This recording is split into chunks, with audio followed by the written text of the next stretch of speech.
Good morning, good morning, good morning. How you doing? It's Monday morning, the 13th of January 2020. And there's a little bit of background noise. There's a bit of actuality. There's a chap trimming a big tree. I don't know if he's a tree surgeon or just a fucking Egypt. But there's a chap making noise there, and there isn't anything I can do about that. He's one of my neighbours.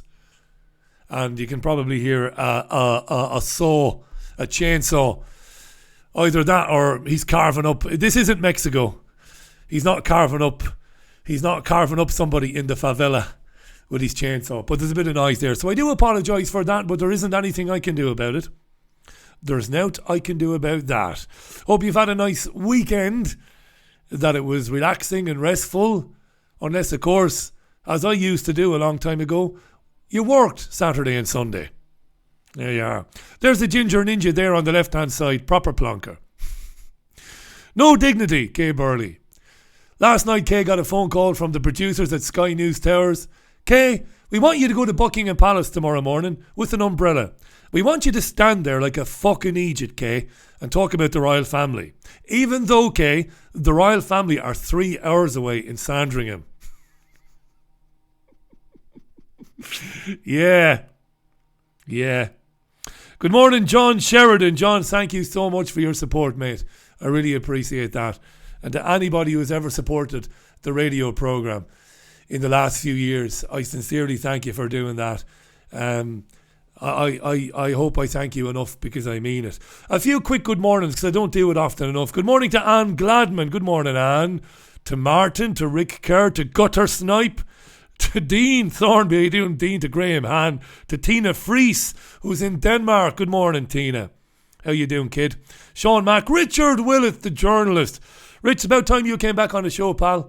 I'll drop you a message today. We'll have a chat, because I know you're into some very interesting things at the moment, Rich.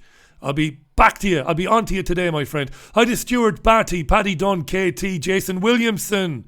Emails, Jason. No, pal, but I'll check out my spam. A lot of stuff ends up in my spam. Good morning to Dave Twig. Rock on, pal. Legend. And Graham Booze. How you doing, Graham? Just in time for me poo, he says. Shit going in as shit goes out, says Graham. Good man. And Marcio Duarte. Good morning, Marcio. Buenos dias, amigo. Thanks, Richard. Nico Tereski, Dennis Alcorn in Kentucky. You're up early, my friend. To Lawrence King. How you doing, Lawrence? And Paul Thomas wants a mention. Paul, you got it, son. You got it. Right, let's go to the papers. And then we'll have a look at the papers. And then I want to talk a little bit about chemtrails.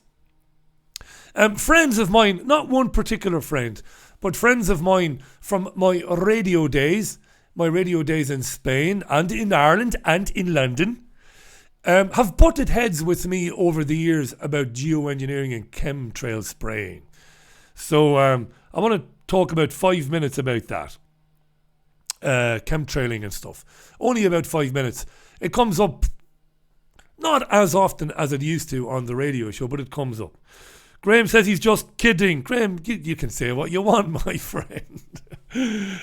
I'm Marmite to me. The BBG, not the BBC. Marmite. There's no in between. You either like it or you can't stand it. And that's all right as well. Right, listen, let's have a look at the front pages.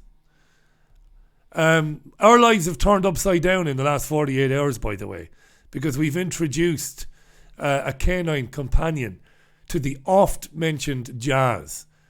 We are in possession now of a puppy. A puppy that was purchased by a family with the best of intentions for Christmas.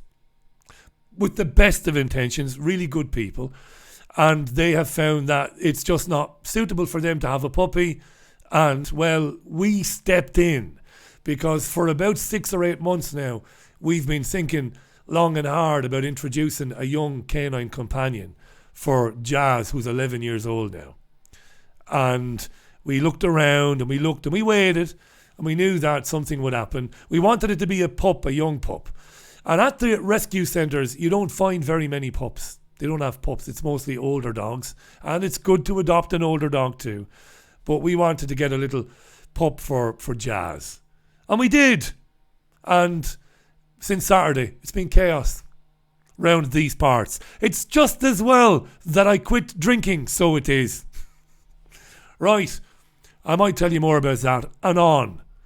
About the puppy and the fortunes of the young puppy, whose name is Leia, as in Princess Leia, Leia.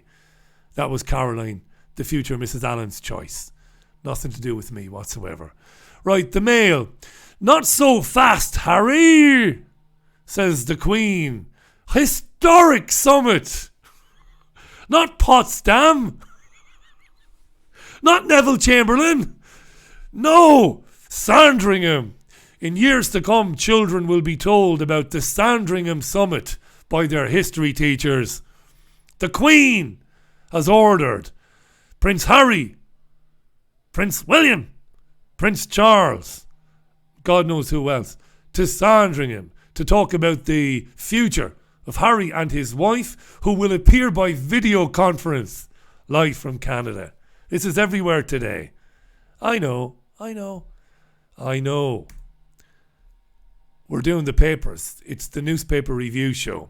Look at the puss on the Ginger Ninja there in the bottom left-hand corner. Look.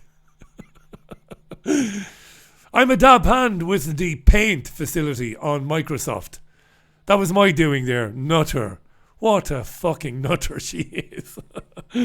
Hi to Barry Murta. Thank you, Barry. And good morning to you too, mate. Thanks so much for your support. I really appreciate that. Thank you, Barry. Hope all is well with you, mate. The Ginger Ninja, yeah. Kay, I know it's late, Kay. Hi, it's your producer here. Can you go to Buckingham Palace tomorrow morning and stand there like a fucking idiot under an umbrella, even though the royal family is 3 hours away? Yeah, okay. No bother, says the Ginger Ninja. I'll do what I'm told. No humility, no dignity.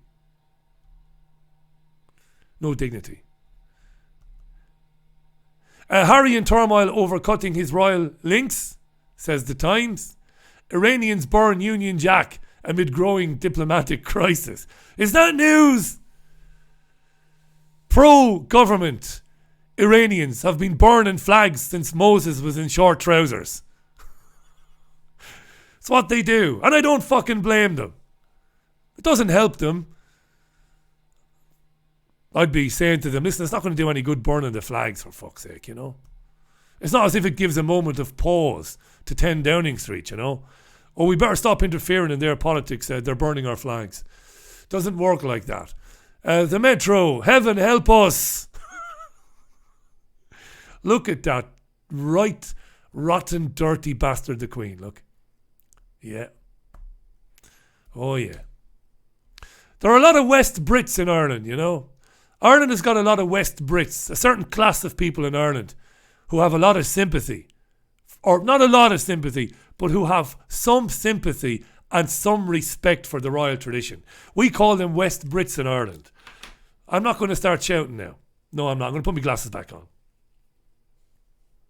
Yeah. What a dirty show of bastards. Did we do the Metro? We did. Did we? We did. We did? We did. So let's do the Mirror. I told you this is the worst live stream in history. Palace fears Meghan tell-all interview. This is everywhere this morning. Good morning, Stu281. And thank you, mate, for your support as well. Thank you, Stu. You have no idea what it means to me that people actually support our radio show. We're dropping the term donate because it doesn't fit. It's not right. You don't hear me mention, I don't want anybody to donate. The radio show is not a charity. It's a radio show. 80 hours a week goes into making it. It's not a charity. It's a job. So support is the term. Thank you for your support. Nobody donates. We're not a charity. The great Hayden Hewitt, triggerwarning.tv, said this to me, and I thought, you're absolutely bang on. He wasn't the first person to say it to me, but he sold it to me. He's right. We don't donate. We support. Got to support the independent media. So Palace fears Meghan tell-all interview. This is making quite a few newspapers this morning, this particular story about fears. that they will do an interview and spill the beans. We'll come back to it in a minute because it is kind of amusing. And what are these newspaper reviews if they're not mildly amusing, if not wholly annoying at times? That was the Mirror. Here's the Sun. Royal soap opera. Royal soap opera. And that's the tell-all interview, right? On the front page of the Mirror. Apparently the Queen is shitting herself that Harry and Meghan will do an interview with Oprah Winfrey. One for which they will be paid a large sum of money. And in the interview, well, they'll spill the beans. Again, we'll come back to it in a second. Royal opera. I like that. The Telegraph. Fears Harry will tell all if his plans are thwarted. Is that how it's going to go at Sandringham today? Harry doing his best Guy Ritchie character impression to the Queen. Now listen, you old cunt. Did I really say that? Did I say the C word? Now listen, you old cunt. Let's do what we want, or we're going on Oprah. See, my accents all sound the fucking same. They're just embarrassing, my accents. That was supposed to be a Cockney accent. So he's going to face up to the Queen and say, listen, you old bat. Give us what we want, or we're going to Oprah. Yeah. It's everywhere. I can't believe I dropped the C-bomb on this live stream. I've never said the C word ever in any broadcast I've ever been a part of. It's par for the course on trigger warning. Queen to tell Harry true cost of freedom will kill you. Listen, you little bastard. This is the way it goes, right? They've got their own Zapruder film. It's a film of a Mercedes rushing into a fucking tunnel where there is a surprise waiting for them in the form of a massive blinding flashing light which causes the car to crash. Then footsteps approaching the car and people being smothered to death while they're unconscious or semi-conscious in the Mercedes. That's their version of the Zapruder film. So you want to leave, do you? It's like the Mafia. Watch The Sopranos, the pricking of the finger, the picture of the Virgin Mary, the oath, swear that we'll never do anything to harm or hurt the organisation. We'll never speak about it. We'll never betray it. That's what it is. There's the Queen. Huh? You think you're leaving, do you? Have a look at this. Sir Henry, wheel in the television and the DVD player, please. Yeah. Here's The Guardian. Public fury grows in Iran over shooting down of jet. It's The Guardian. And that's Steve McQueen, the director. Is that right? And The Guardian is saying that McQueen is warning that BAFTA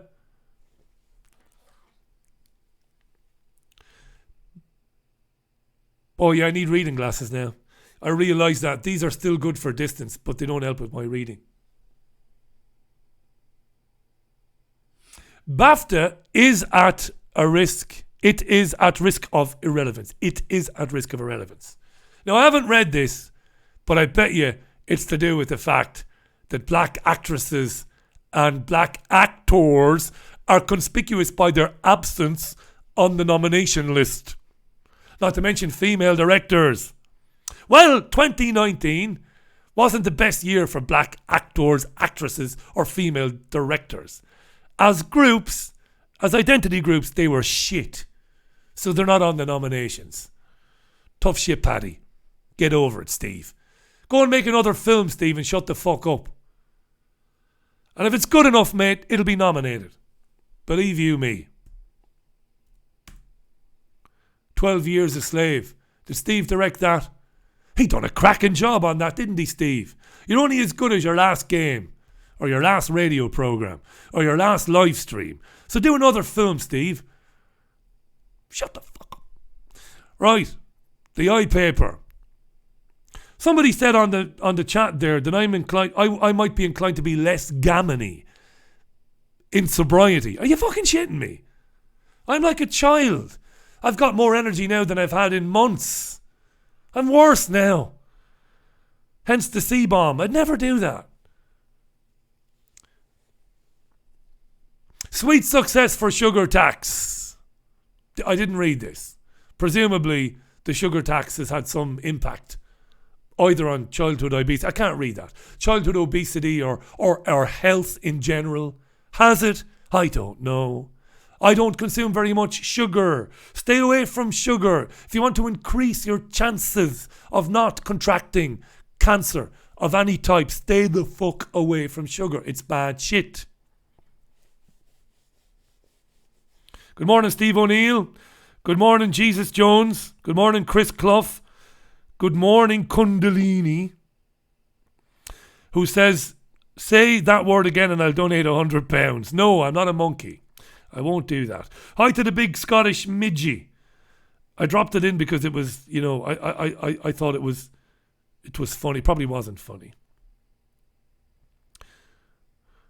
Yep. Lovely. Keep chatting amongst yourselves there. The BBG, not the BBC. That's the I-paper there. Sugar tax. God damn it. Financial Times. Nissan steps up secret plans for potential divorce from Renault if you play the markets. It's a bit fucking late now. You should have known that before the Financial Times told you. Yeah. Oh, these are crimes that are never prosecuted. Guaranteed the friends, close friends and immediate family members of executives at Nissan would have been told about these plans before they were made public. Follow the paper trail. Follow the money. Right? Bentleys showing up on driveways out of nowhere. Where'd you get that from? That Aston Martin. Oh, my uncle was vice president at Nissan. And he told me about this fucking separation from Renault. Unbelievable. It's the same every time Donald Trump drops a zinger on Twitter. And then that zinger changes the currencies. It's not coincidental. And before that fucking tweet was dropped by Trump or by Boris Johnson, well, people have gone and they've had a bit of speculation. Criminals, every one of them. The Star has a story today that is relevant, kind of. Here's the Star. You've lost your marbles. And this is a story about snowflakery, allegedly, around British museums and exhibits from the Acropolis. Let's have a look at that. Because I actually think for once the snowflakes might have a point. I know. The BBG's going soft. British Museum branded racist on TripAdvisor over its collection of valuables. Millennials have vented their fury on TripAdvisor. Millennials gone to museum. They've rocked over to museum, seen items, gone on TripAdvisor and complained. All the accents sound the same, I told you. I fucking told you. Right, so they go in there, British Museum, they see items, and those items, well, they originated in Greece or in Italy or God knows where, right? And I have to say, while the millennial screaming racism every 5 minutes is enough to boil my piss, and it is, and it does boil our piss, doesn't it, collectively? Our collective piss. It boils our collective piss. Simmers most of the time and then boils. I think they have a point here. 5 million visitors a year the British Museum gets. Makes a lot of money then. And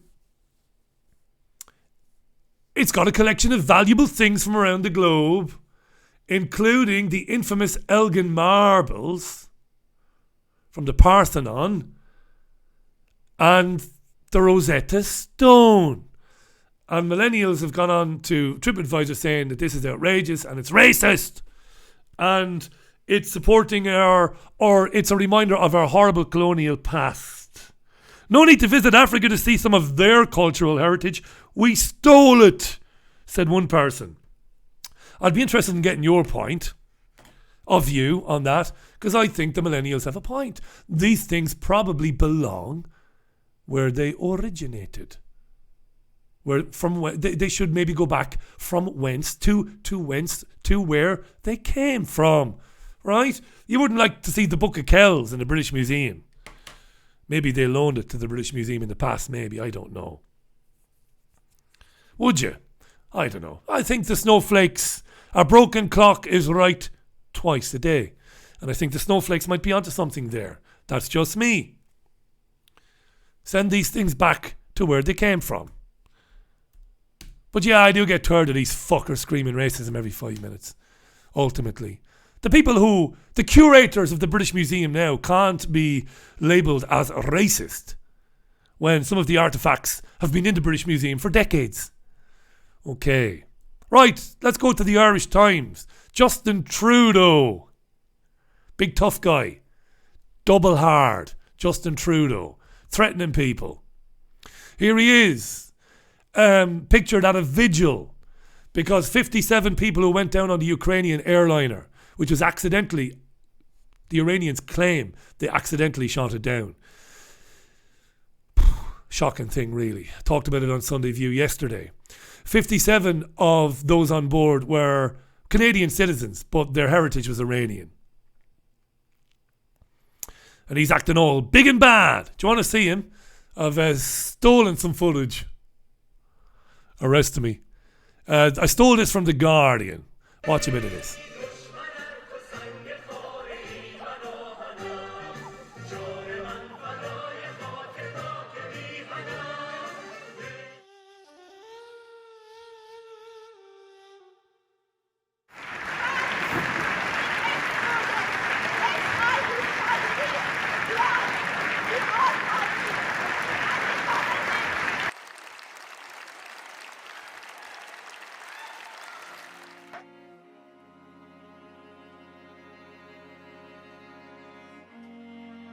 176 lives were extinguished in the space of a few minutes last Wednesday morning, but countless more victims all around the world, all across Canada, will suffer for years to come.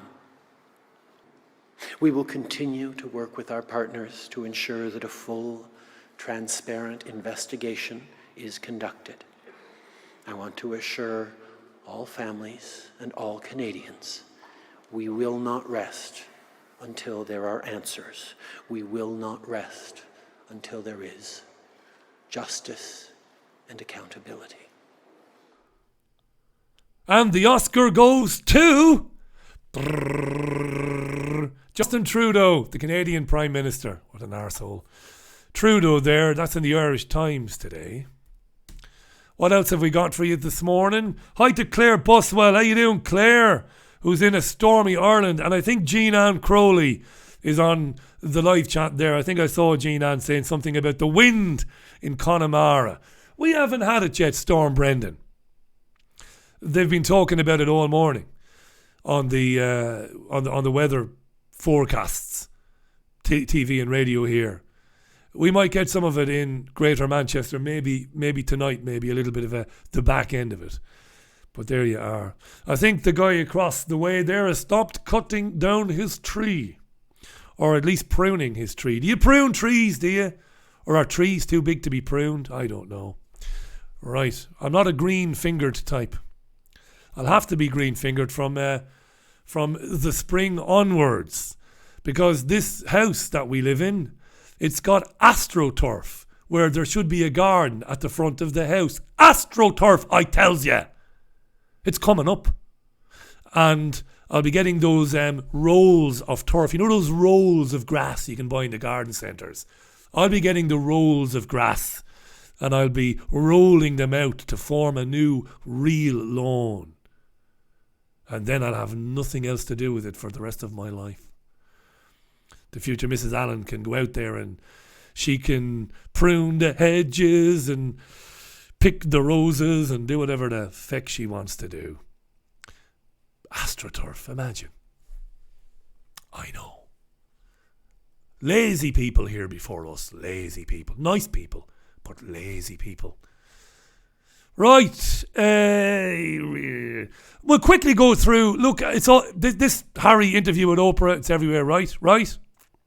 The royal family. It's brilliant. The royal family, however evil, and it is evil, Jean-Anne, however mendacious, and they do lie pathologically, Prince Andrew, Prince Charles, however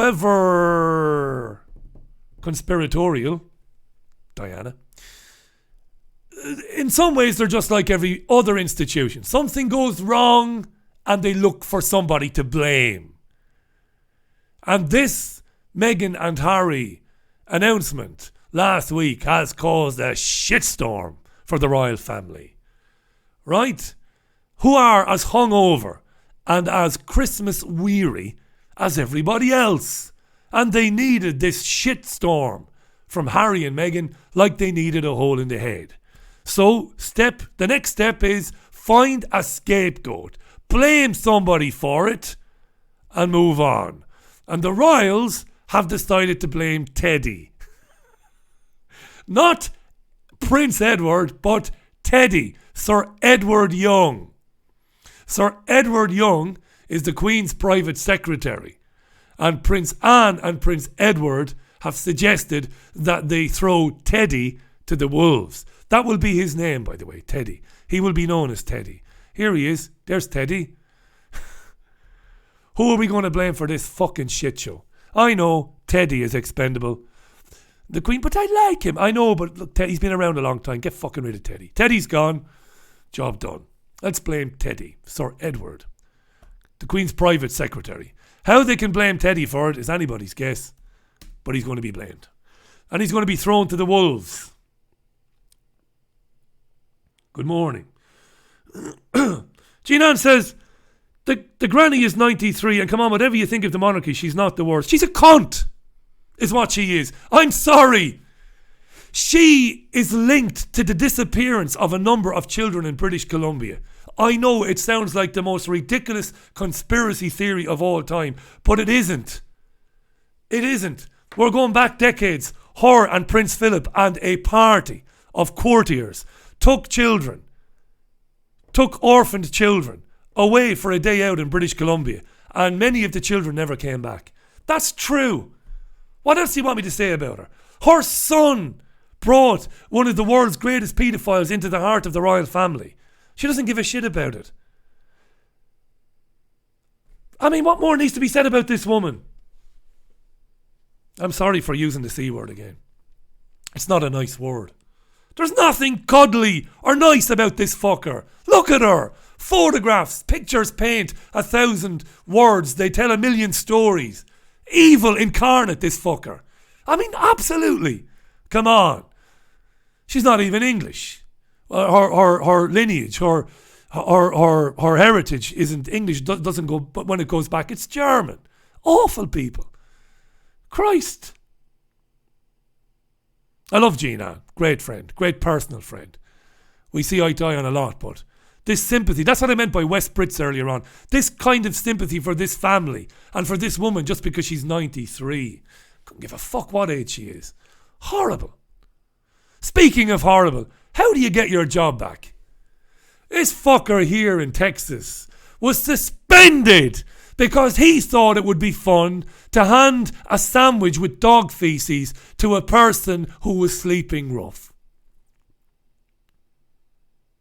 Was suspended for it. Then they left him back. They left him back. They left it back. They left him back. You see, I've never been one for when a person does something and it is terrible. Like this. I mean, there are degrees of terrible things. Abusing children.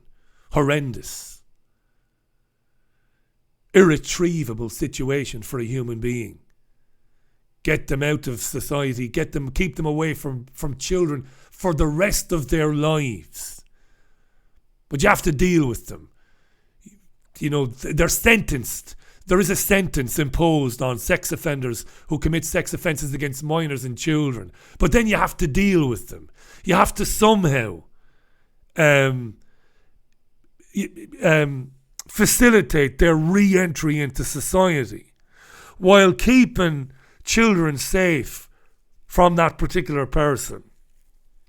These are vexing fucking questions. I've had these discussions for years as a radio presenter.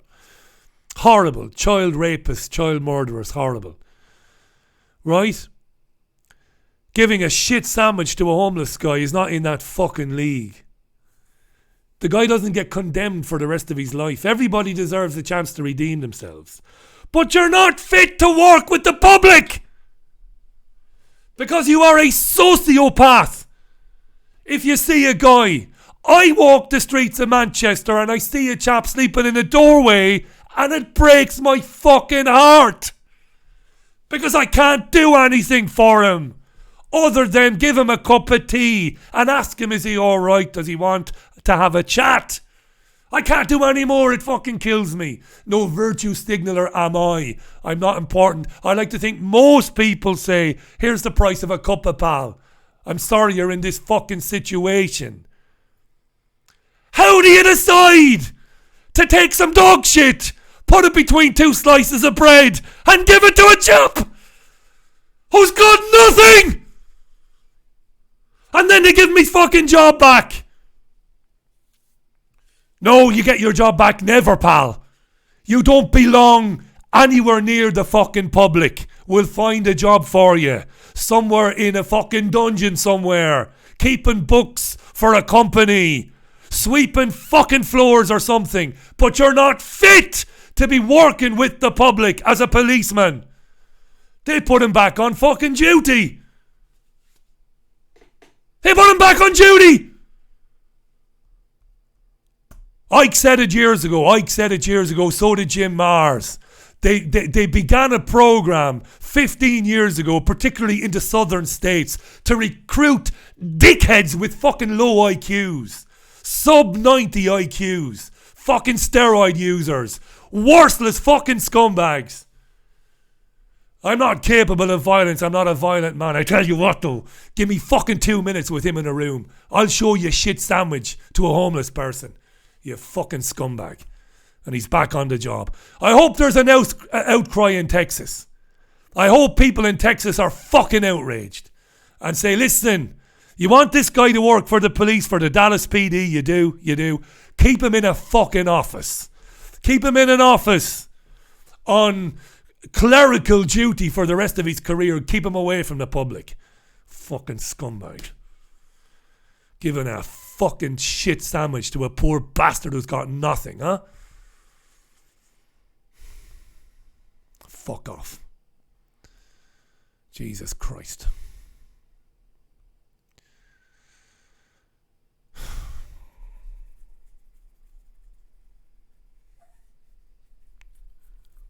I couldn't believe that when I read that this morning. I had to check it. I double checked it on the news wires from fucking Texas, from Dallas. Where's the senior people? Where's the senior men and women who've been police officers for years? The superintendents. They don't call them superintendents in America. They call them captains. Where's the captains going? You're not cut out for this job, mate. We'll get you another. We'll find you a job somewhere in security. You can do private security somewhere. And we'll help you get some fucking counselling. Because you're a sociopath. You have no empathy, no feeling for your fellow human being. You shouldn't be on the beat. You should not be on the beat. Simple as that. I'm reminded a few years ago, a New York PD, an NYPD chap gave his shoes to the homeless, didn't he? And he wasn't looking for any publicity either. It happened that a passerby took a photograph, made a news story of it. It wasn't a setup by the NYPD. It wasn't. A young police officer saw a chap bare feet in the freezing fucking cold and he gave him his boots. So there is that side of it as well.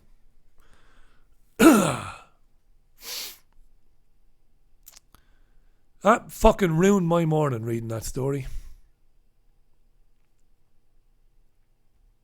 People have the right to redemption. Everybody has the right to redemption. The caveat is you don't go back to work with the public. No fucking chance. Go and work in an outreach centre. Go and work in a kitchen. Go and work in a homeless shelter. Spend a few weeks there. Speak to people. Get to know them. And realise that you're a fucking pubic hair's width away from being him. That's what makes me laugh, you see. These fucking guys who support or protect the establishment. Police officers. They don't realise they're one missed paycheck away, maybe two, from finding themselves in the same position as the guy they gave the shit sandwich to. You could choke on the fucking irony. What else have we got? Daily Mail. Surprise, surprise. Israeli intelligence helped the US carry out the assassination of Qasem Soleimani. I could have told you that last week. In fact, I did tell you that last week. The day the story broke, it was obvious. It was an Israeli operation. The United States had nothing to gain by killing Soleimani. That's in the Mail today. You can read it, dailymail.co.uk. Israel.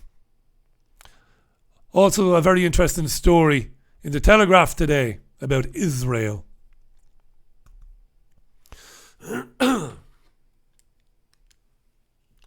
Let's bring that up.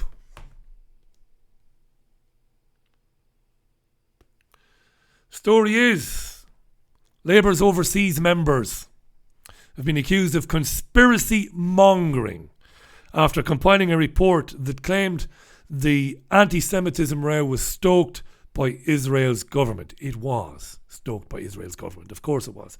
Charles James has written a report. The Telegraph has seen it, and it's been called General Election Part 2, Why Didn't We Win? And there's a quotation. Many of us believe that the row about anti-Semitism has been stoked by the government of Israel and its helpers in the UK. Now, the Telegraph, which is a huge supporter of Israel and a conservative party supporting newspapers since forever, the Telegraph has not written a scathing condemnation of this claim. The Telegraph hasn't written an editorial criticising this claim because the Telegraph can't.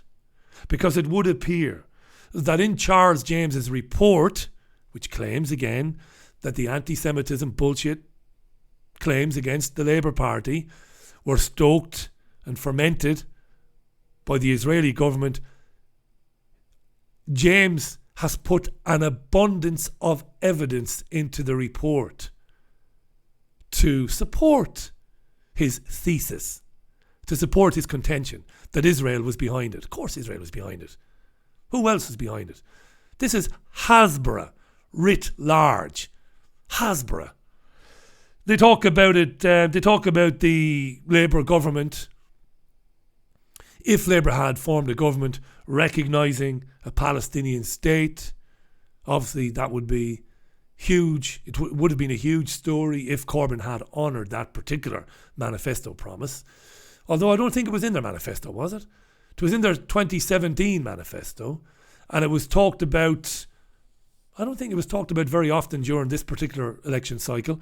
But anyway, the motivation for the Israeli government, it's claimed that the recognition of a Palestinian state was untenable. It's very good. Colin O'Driscoll is the co-chairman of a group of Labour members overseas who helped compile the report. O'Driscoll said anti-Semitism accusations are a sideshow, a convenient weapon being used on behalf of the right in British society to derail Corbyn and his supporters. O'Driscoll said the Jewish Leadership Council and the Board of Deputies, who've put out this 10-point pledge over the weekend that they want the Labour leadership candidates to endorse, and they all have. Jess Phillips couldn't wait to endorse it. Rebecca Long-Bailey couldn't wait to fucking endorse it either. O'Driscoll said that these people are overwhelmingly Tory supporters.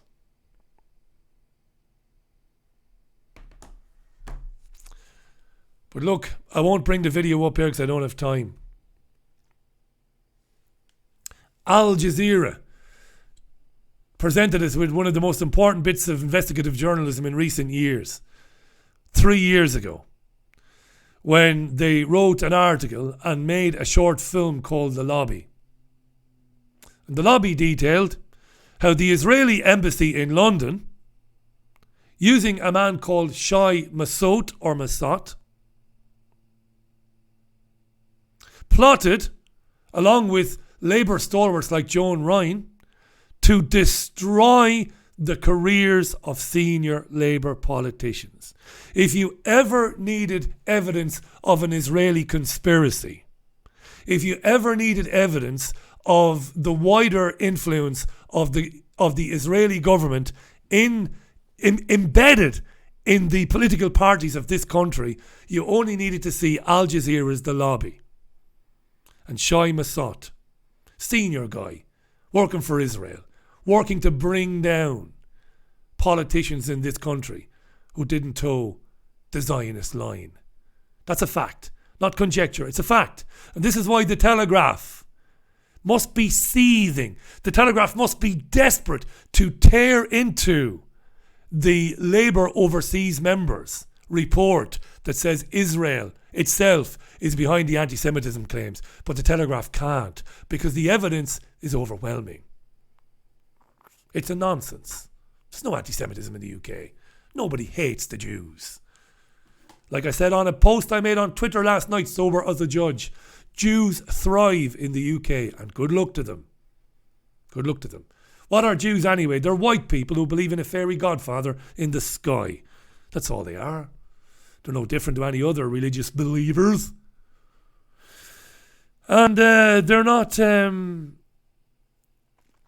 There's no existential threat to them. It's a nonsense. But you know what? I still blame Corbyn. Why? No balls. No balls. Why didn't Jeremy Corbyn talk about The Lobby, Al Jazeera, when he was being grilled by Andrew Neil? Why didn't Corbyn say, are you kidding me, about anti-Semitism? I'll tell you where this is coming from, Andrew. What are you going to do? I know, I'm boring myself. I've said this so many fucking times, I'm boring myself today. What else have I got for you? Oh, be afraid, be very afraid. Also in the Telegraph. I'm not going to get into chemtrails today, I've not got time. I'll save my little videos for tomorrow. I've got some videos for you. And I'll show them to you tomorrow morning on tomorrow's paper review. Because tomorrow there might not be as much in the papers as there is today. The NHS has trialled mood reading wristbands, which will allow parents track how their child is feeling. And if you read the article on the Telegraph today, it also talks about how teachers can benefit, and head teachers, and doctors, and the government, Mood reading wristbands to be put on the arms of children.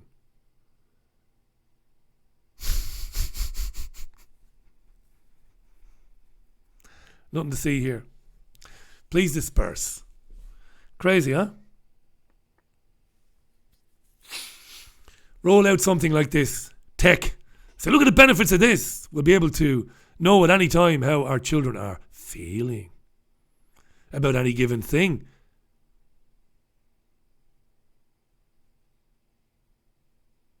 Not even going to speak about that because it's fucking obvious, isn't it? Eh?